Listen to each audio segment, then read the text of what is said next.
CIET NCERT presents AudioBook, Exploring Society, India and Beyond, Textbook of Social Science for Grade 7. Page 209, Chapter 10, The Constitution of India, An Introduction. Quoting Dr. Rajendra Prasad, first President of India. Quote, I would like to point out that if we are able to act according to the Constitution which has been adopted, I am sure we shall be able very soon to make our country great. This is a goal which is within our power to reach, but its realization would require hard physical and mental labor, and above all great moral regeneration.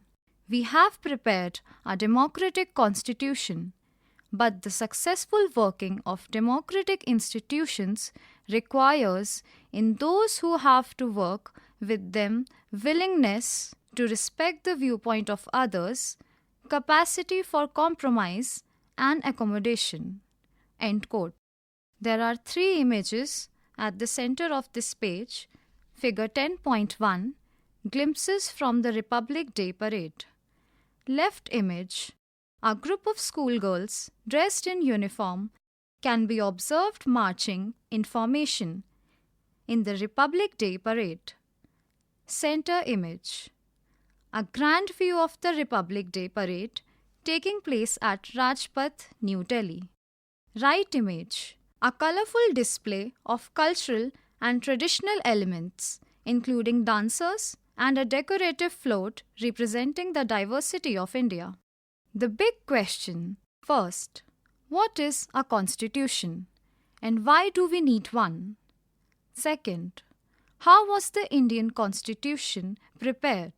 Third, how did our freedom struggle and civilizational heritage influence the constitution? Fourth, what are the key features of the Constitution of India? Why is it still relevant, even though it was written more than 70 years ago? There is a QR code on the right side of the page. Clicking on the QR code will take you to additional information about this chapter. Page 210. It was yet another chilly January morning in Delhi, much like every Republic Day. Ma's voice echoed through the house. Wake up, it's time, or you'll miss the parade. Papa, already up, switched on the television to Doordarshan and called out, Kumar, Niharika, come quickly, the parade has started. The children jumped out of their warm beds, rushing to sit in front of the television, eager not to miss even a moment of the Republic Day parade. The sight of the majestic marching bands, vibrant displays, and the unfurling of the tricolour at Kartavya Path filled the room with pride and excitement. This day carries a deep significance. It marks the coming into effect of the Indian Constitution on 26th January 1950. The book in the picture is our Constitution. To keep it safe, it is carefully preserved in a helium-filled glass case in Parliament. But what exactly is a constitution and why is it so important? The term helium is highlighted. Helium is a gas that doesn't react with paper or ink, helping to preserve the constitution over time. There is an image at the middle of the page, figure 10.2, the Constitution of India carefully preserved in a helium-filled glass case. Let's recall that in grade 6 we learnt the meaning of the word constitution, a document that lays down the basic principles and laws of a nation. In small groups of 3, list all the questions that come to your mind about a country's constitution. Page 211. The Constitution of India is the document that many of the important officials of our country pledge to uphold. The President takes an oath to preserve, protect, and defend it. The Prime Minister, Council of Ministers, and judges promise to follow its provisions. What is a constitution? A simple answer is that it is a document that spells out a nation's basic principles and laws. It lays out, first, the framework of the three organs of the government: legislature, executive, and judiciary, and their roles and responsibilities. Second, checks and balances amongst the three organs of government to ensure fairness, responsibility, and accountability. Third, the rights and duties of the citizens. Fourth, an outline of the long-term goals and aspirations of the nation. Why do we need a constitution? Let's explore. Imagine that your school has reached the final tournament in Kabaddi at the state level. The opponent is a strong team that has won the tournament 2 years in a row. They are aiming to win a third time, and a hat-trick. The match is on, and a player from your team has just got one of the players from the other team out. Then a dispute breaks out. The player from the other team insists that she had already crossed into her team area before your team player caught her. The referee has seen that the player from the other team was indeed out. To settle the dispute amicably, she pulls out a little official rule book. The team captains confer with the referee and look at the rules. Then they agree that the player was indeed out, and your team has won the state-level trophy. Page 212. Discuss in your group what might have happened if there was no official rule book that the referee and the team captains could refer to.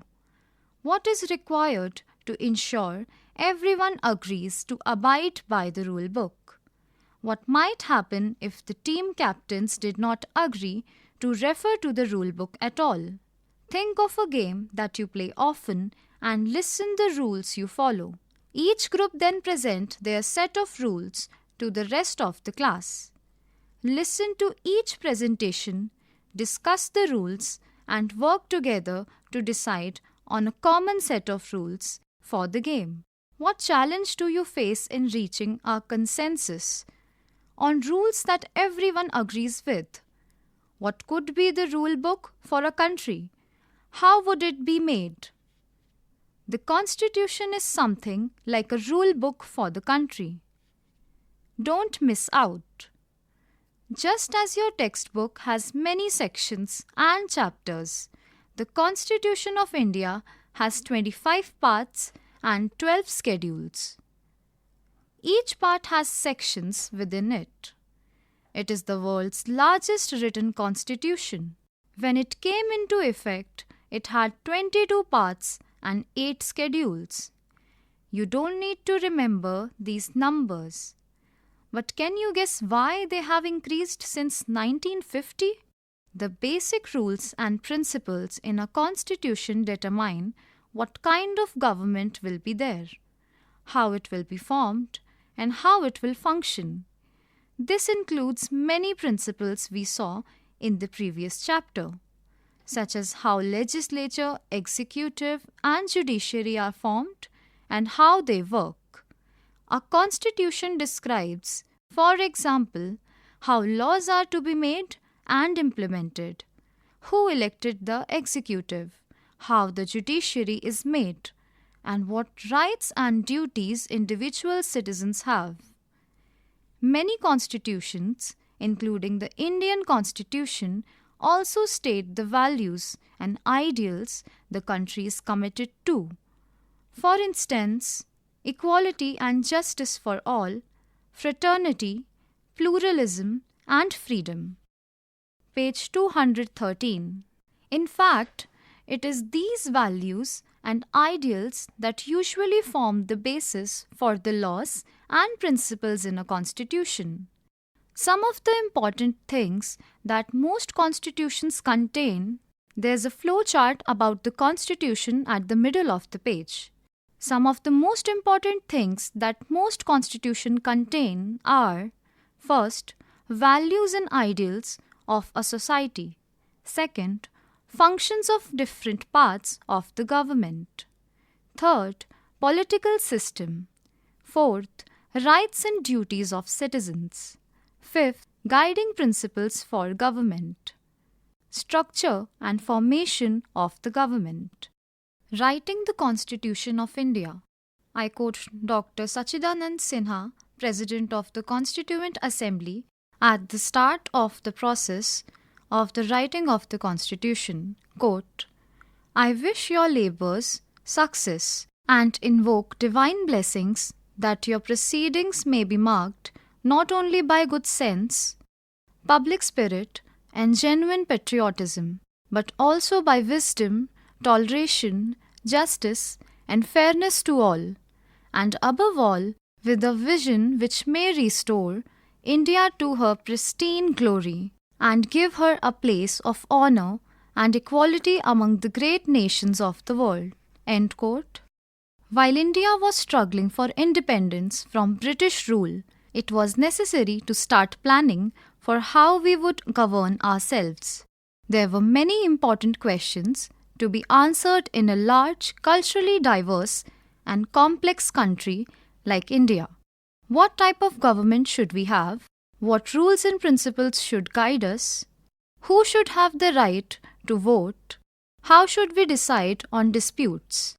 Page 214. To answer these and many other questions, a Constituent Assembly was formed in 1946, initially with 389 members, later reduced to 299 after the partition of India, of which 15 were women. These members represented India's diverse regions, professions, and social groups. How was our Constitution developed? The Indian Constitution was developed and written by the Constituent Assembly over a period of almost 3 years. It was formed on 9th December 1946, with its members elected by the legislative assemblies of the provinces, whose members had been in turn elected by the people. Dr. Rajendra Prasad was the chairman of the Constituent Assembly. The work was completed on 26th November 1949, and the resulting document was adopted as the Constitution of India on 26th January 1950, which is why we celebrate this day annually as Republic Day.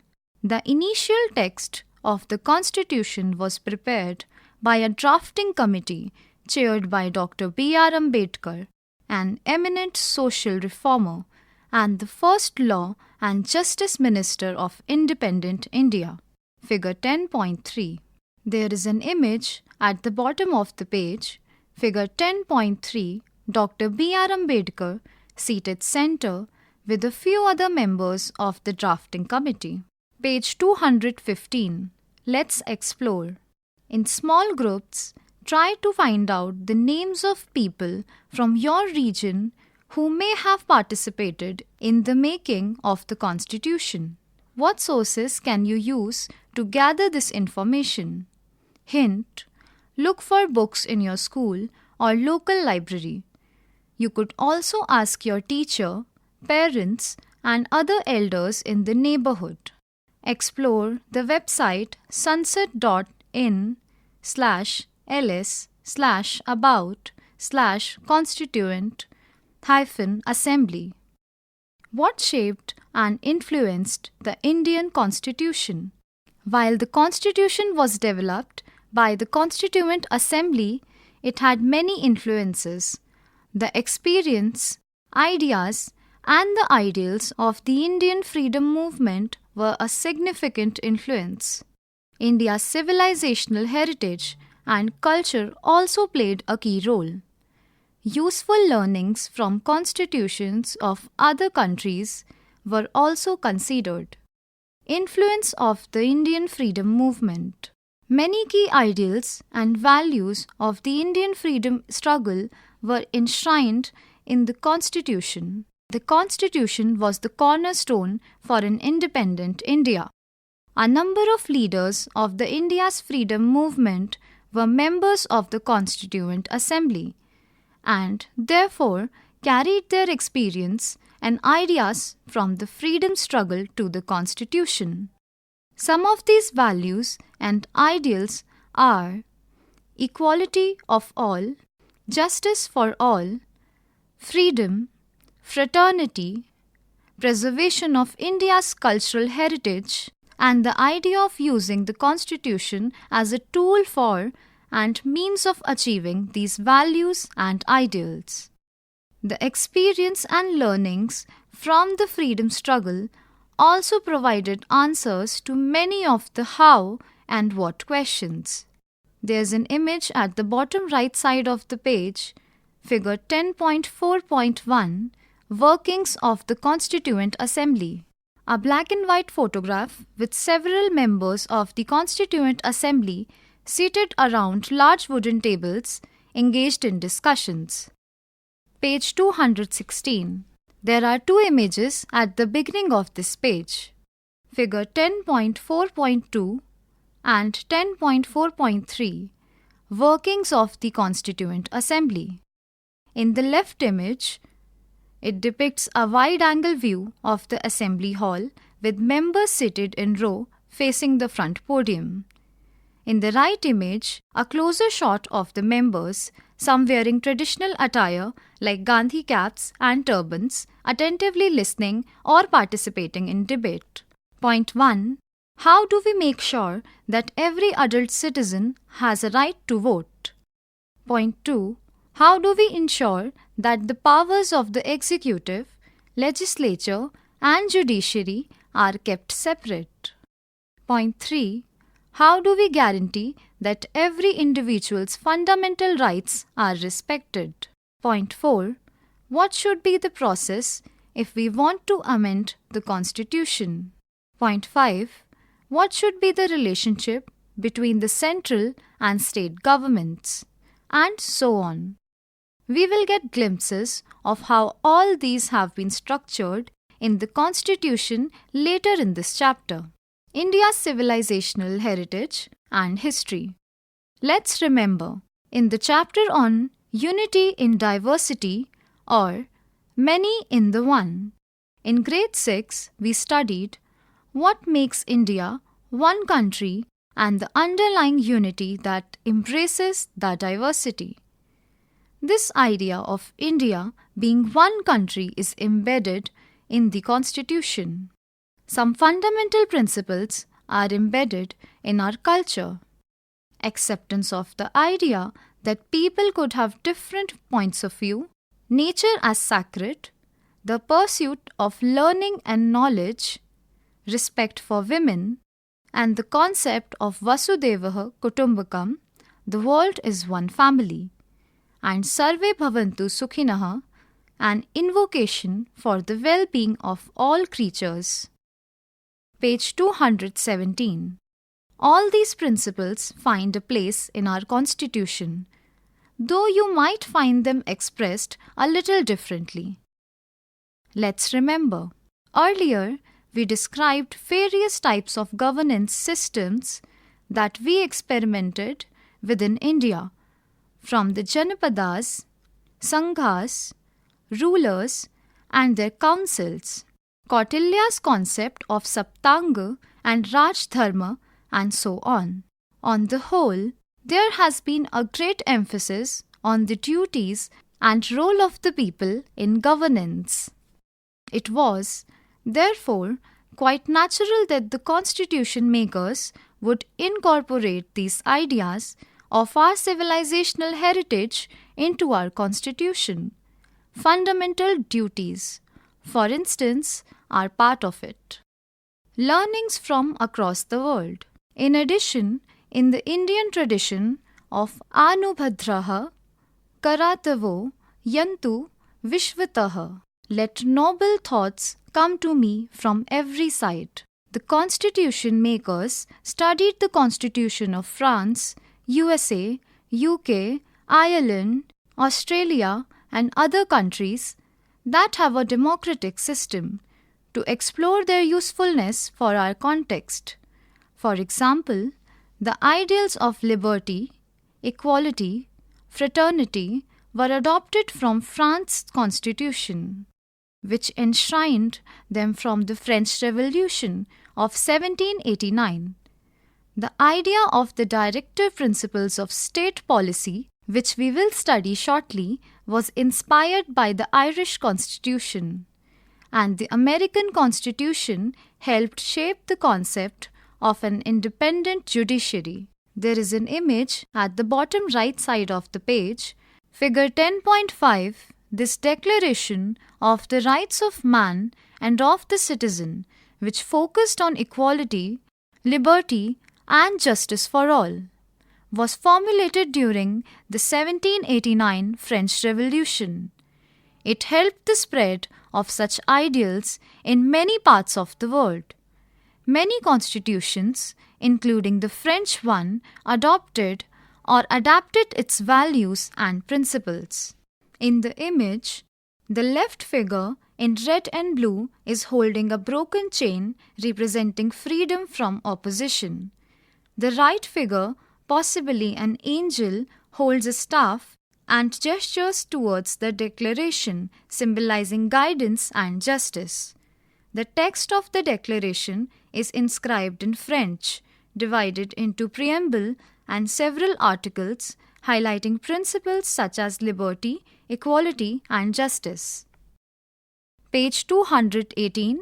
Some illustrations in the Constitution of India. Figure 10.6.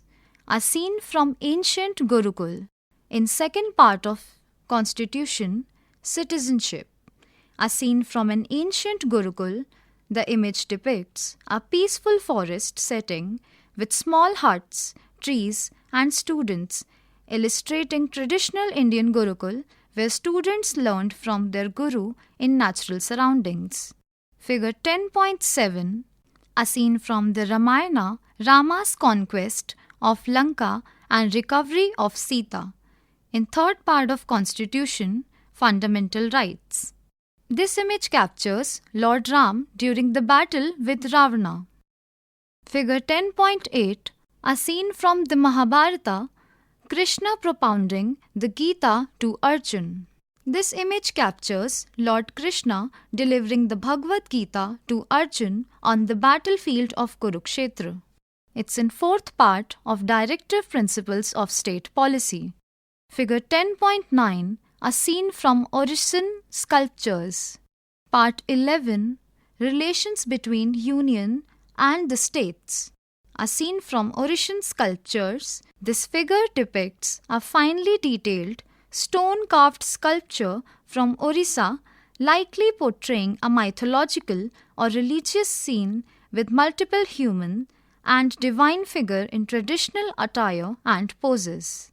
Page 219, figure 10.10, an image of Nataraja. It's in the 12th part of the Indian Constitution, Finance, Property, Contracts and Suits. A classic representation of Lord Shiva as Nataraja, the cosmic dancer. Figure 10.11, scenes from a Mahabalipuram bas-relief, Bhagiratha's penance and the descent of Ganga. It's in part 13th of the Indian Constitution, Trade, Commerce and Intercourse within the territory of India. A detailed stone carving showing Bhagiratha's penance and the descent of river Ganga. The figures of animals are carved depicting a mythological story in motion. Figure 10.12, a scene from Akbar and Mughal architecture. It is in part 14th of the Indian Constitution, a historical scene depicting Emperor Akbar in a grand setting with domes and arches reflecting the distinct style of Mughal architecture and courtly life. Figure 10.13, a scene depicting Nalanda's, one of the India's ancient universities. A drawing of the ancient Nalanda's university with students, scholars, and buildings showcasing India's rich tradition of education and learning in the past. Page 220. Key features of the Constitution of India. Before we get acquainted with the main features of the Constitution, let us revisit some of the concepts we saw in grade 6. Let's remember. First, there are three organs of government: legislature, executive, and judiciary. And the separation of powers is essential to their effective working.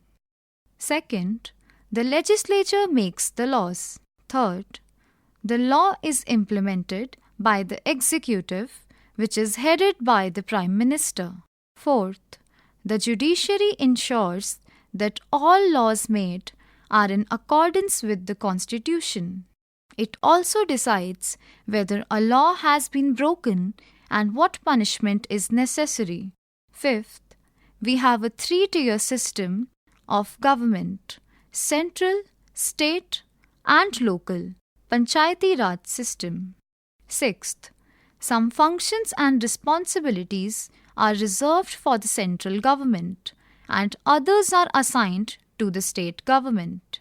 The Constitution addresses these points comprehensively.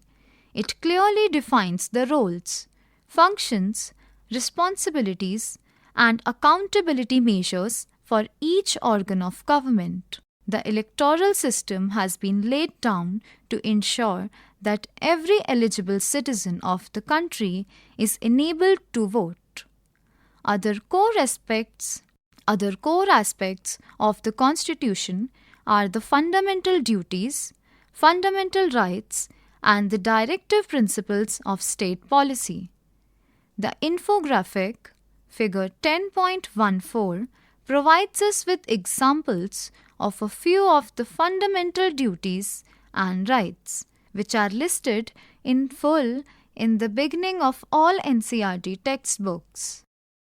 The directive principles of state policy, DP-SP as they are popularly called, represent the essence of the social and economic vision that the framers of the Constitution had for India. The examples we present in the infographic illustrate the principles they wanted governance to follow. Page 221. Don't miss out.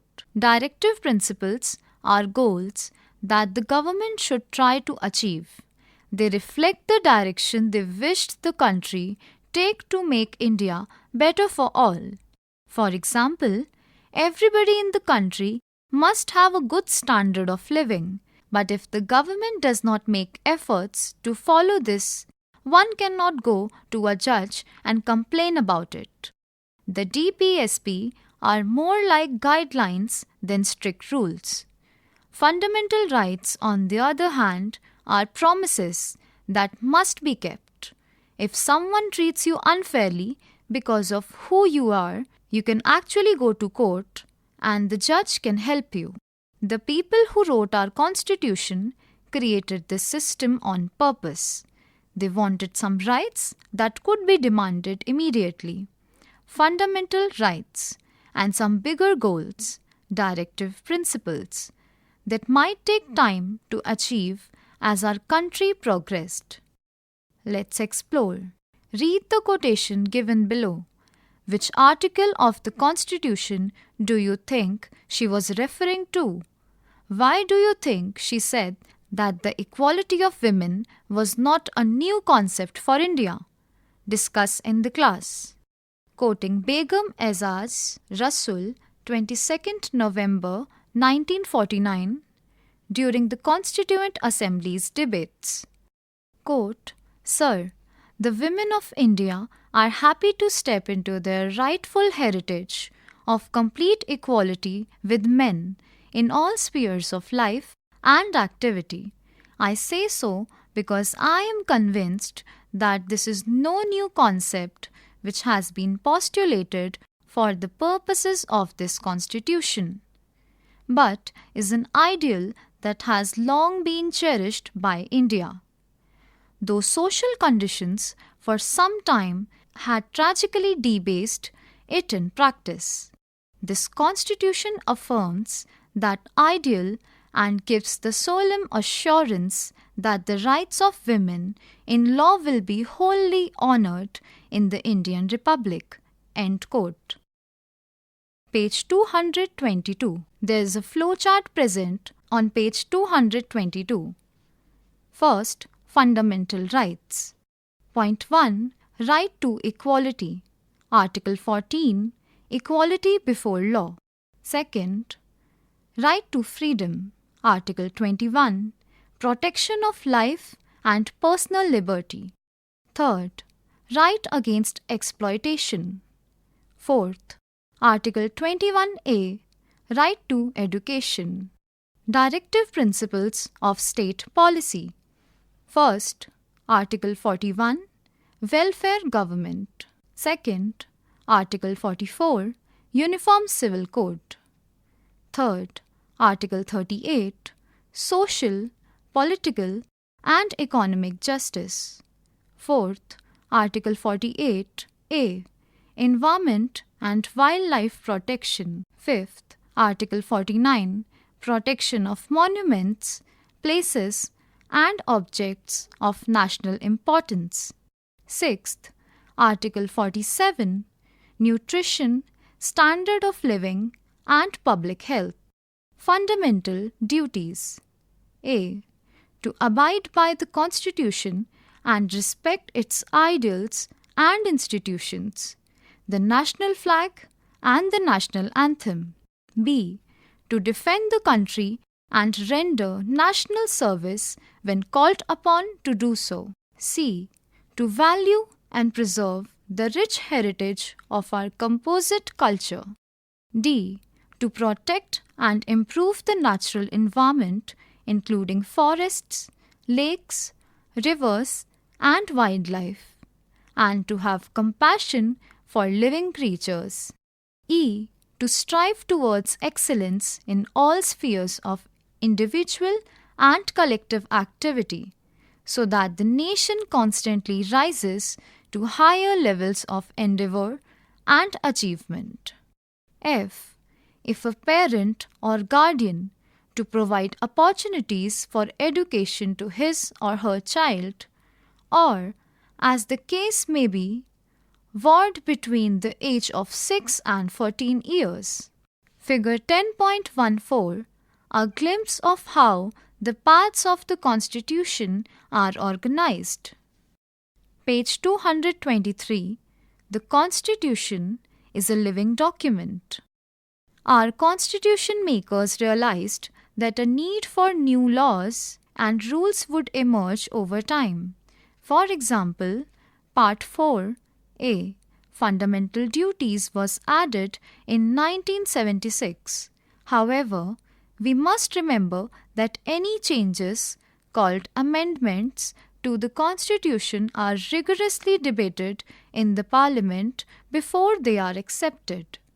Some require a debate in legislative assemblies as well. Many times, opinions are sought from the general public. Some changes can also be initiated by popular movements. Let's explore. First, there was a time when people were not allowed to fly the national flag at their homes. This changed in 2004 when a citizen felt it was his right to express pride in his country and challenged the rule in court. The Supreme Court agreed, saying that flying the flag is part of the fundamental right to freedom of expression. We can now fly the tricolour with pride, keeping in mind that it should never be dishonoured. Second, we studied the Panchayati Raj system in grade 6. This was not a part of the original constitution. It was integrated in it in 1992 with the 73rd Constitutional Amendment Act.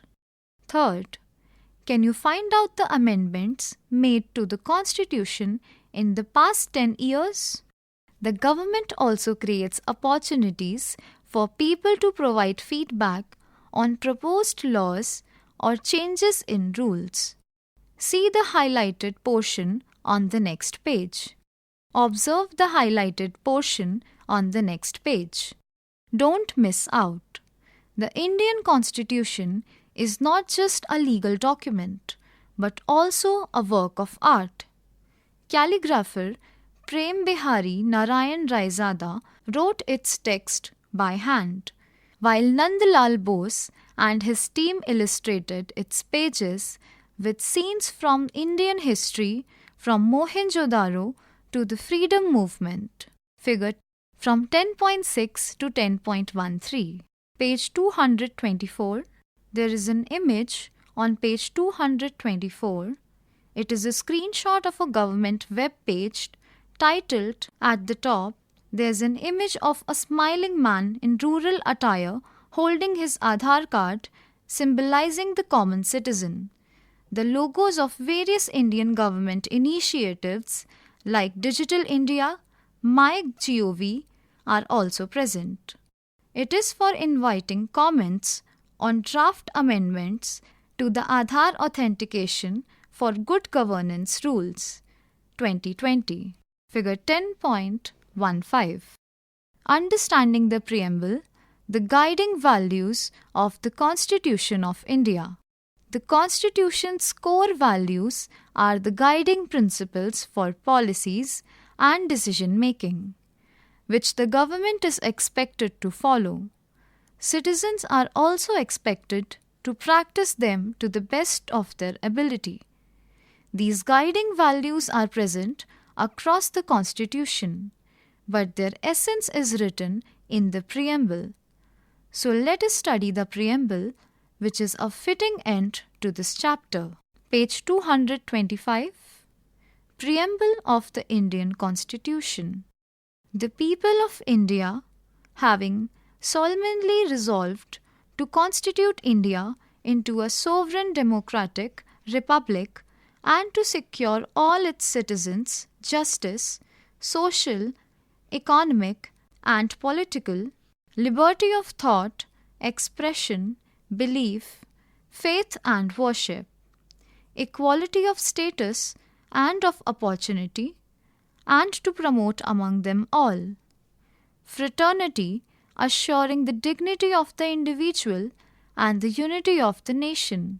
In our Constituent Assembly, this 26th day of November, 1949, do hereby adopt, enact, and give to ourselves this Constitution. The term "we, the people of India" is highlighted. The Constitution has been drawn up and enacted by the people through their representatives and not handed down to them by a king or any outside powers. The term sovereign is highlighted.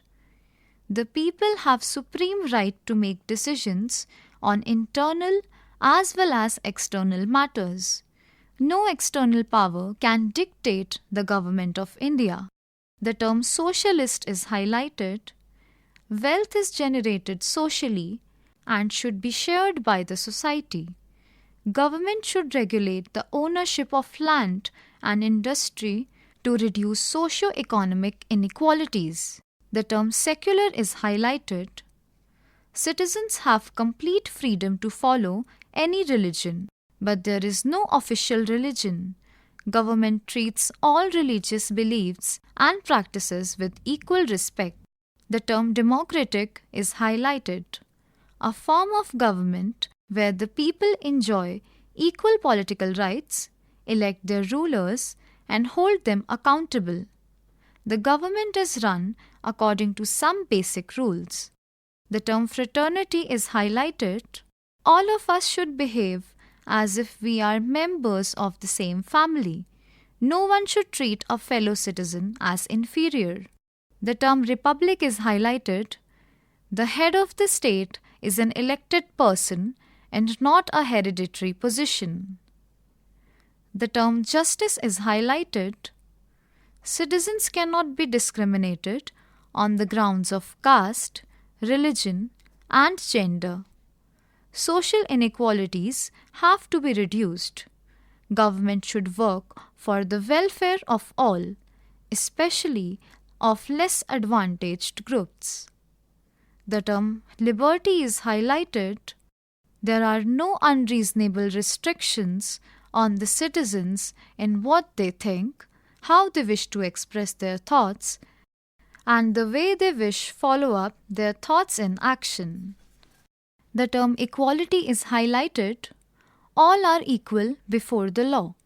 The social inequalities have to be ended. The government should ensure equal opportunities for all. Note, the terms socialist and secular were added in the preamble through the 42nd Constitutional Amendment in 1976. Figure 10.16, Preamble of the Indian Constitution. Page 226. Let's explore. Below is the list of features given in the preamble. Read them closely from the image above and write down examples of the application of these values in daily life around you. 2 have been completed to help you with the exercise. There's a table on this page divided in 2 parts. Features of the preamble. Second part, how we see them in our daily lives. Features of the preamble are listed as follow: sovereign, secular, republic, justice, liberty, equality, fraternity. Blank space is provided on the right side for the students to fill answers. 2 answers are already filled. First, secular. A person does not have to take permission from the state to practice the rituals of their religion if the practice does not interfere with anyone else's day-to-day life. Second, justice. The state provides equal opportunity to all in jobs regardless of gender, caste, religion, etc. Before we move on, first, the Constitution of India is a guiding book or rule book which protects the rights of all citizens. Citizens are also expected to follow the fundamental duties of the Constitution. Second, the rich civilizational heritage of India, the freedom struggle, and good practices from the constitutions of other countries served as the building blocks of the Indian Constitution. Third, its key features define the social, economic, and political structure of the country and its parliamentary form of government. Fourth, it is a living document that can be improved as per the country's needs. Page 227. Questions and activities. First, the Constituent Assembly had representatives from diverse backgrounds in India. Why do you think it was important to have a diverse set of representatives from all over India?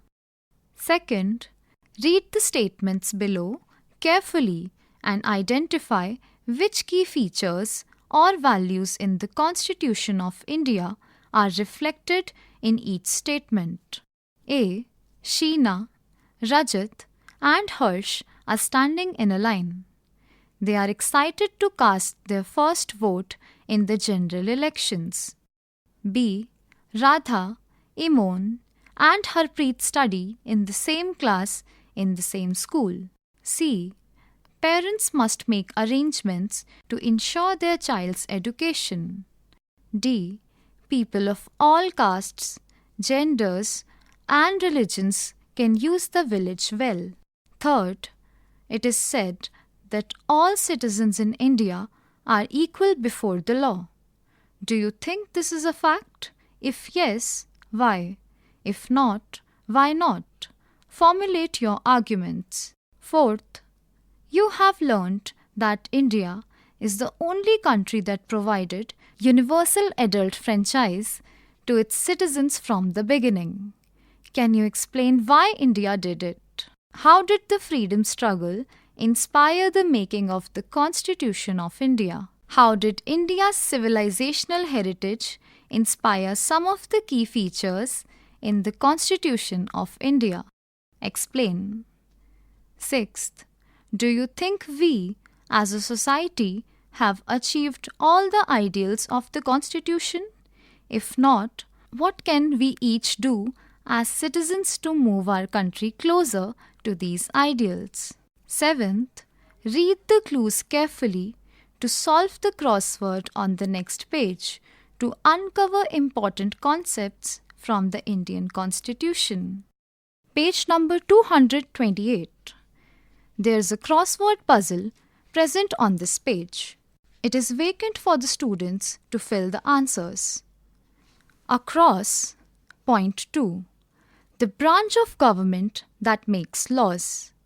Point 7. The part of the Constitution that outlines the duties of citizens towards the country. Point 8. The highest court in India that protects the Constitution. Point 9. A system where the head of state is elected, not hereditary. Point 10. The process by which the Constitution can be changed over time. Down. Point 1. The group of people who wrote the Indian Constitution. Point 3. The statement at the beginning of the Constitution that tells us the values it upholds. Point 4. The document that lays out the rules and laws of a country. Point 5. The gas used to preserve the original Constitution safely. Point 6. Basic rights given to every citizen, like freedom and equality. Chapter 10 ends here. Exploring Society, India and Beyond. You were just listening to this audiobook. Textbook of Social Science for Grade 7. Narration, Mansi Chauhan. Sound recordist, Ekant Vashisht. Assistance in production, Amarjit Sarkar. Directed and produced by Vimlesh Chaudhary. This audiobook is brought to you by CIET NCERT, New Delhi, India.